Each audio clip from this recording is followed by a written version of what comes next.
1995 විතර වගේ, ඒ කියන්නේ 90 දශකයේ මැද භාගයේ සුචරිතයේ තියෙනවා මේ ප්‍රේමදාස ගුණසමරුවක්.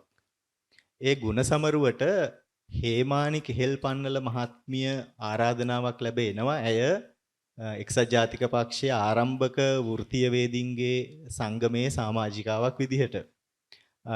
ඇය ගෙදරින් පිටත් වෙන්න හදනකොටම ඇගේ වැඩිමල් දියණියත් ලෑස්ති වෙලා ඉන්නවා යාළුවෙකුගේ මොකක් හරි වැඩසටහනකට යන්න. ඉතින් මේ එතකොට අම්මා කියනවා දුවට මේ මාත් එක්කම ගිහිල්ලා මාව සුචරිතේ ළඟින් දාලා ඔයා යාළුවගේ වැඩේට යන්න කියලා. සුචරිතේ ළඟට ආවට පස්සේ අම්මා කියනවා මෙතෙන්ටම ආපු එකේ පොඩ්ඩක් විනාඩියකට දෙකකට සුචරිතේට ගොඩ වෙලත් යමු කියලා. ඉතින් ඒ අම්මගේ ඉල්ලීමට සුචරිතේට ගොඩ වෙනවා මේ දියණියත්.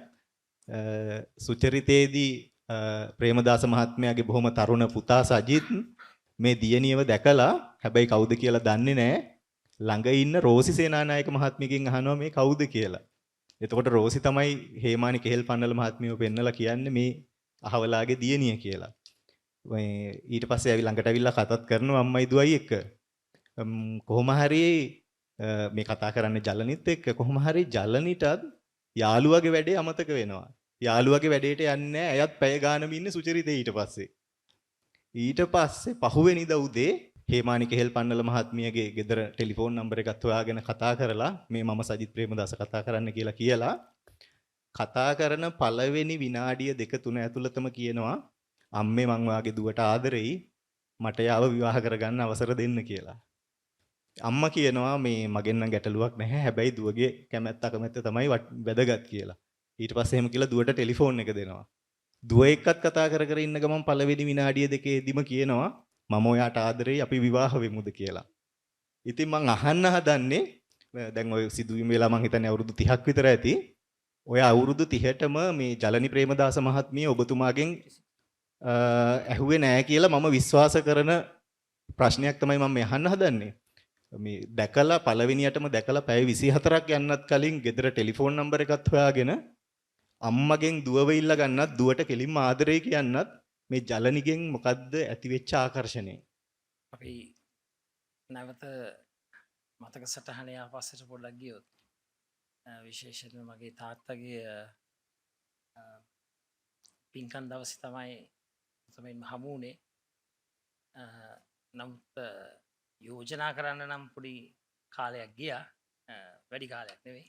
මාස කිහිපයක් ගියා. නමුත් ඒ ආකර්ෂණය ක්ෂණිකවම ඇති වුණා.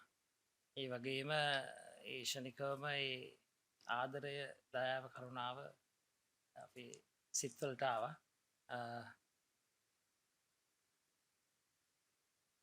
ඇත්තටම මේ එකට එකතු වෙලා විවාහ ගිවිස ගැනීමේ ක්‍රියාවලිය ඒ තරම්ම පහසු ක්‍රියාවලියක් නොවේ. මම හිතන්නේ මැතිවරණයට ඉදිරිපත් වීම ඊටත් වැඩිය පහසුයි. නමුත් ඒ හිත දිනා ගන්නට මට හැකියාව ලැබුණා. මේ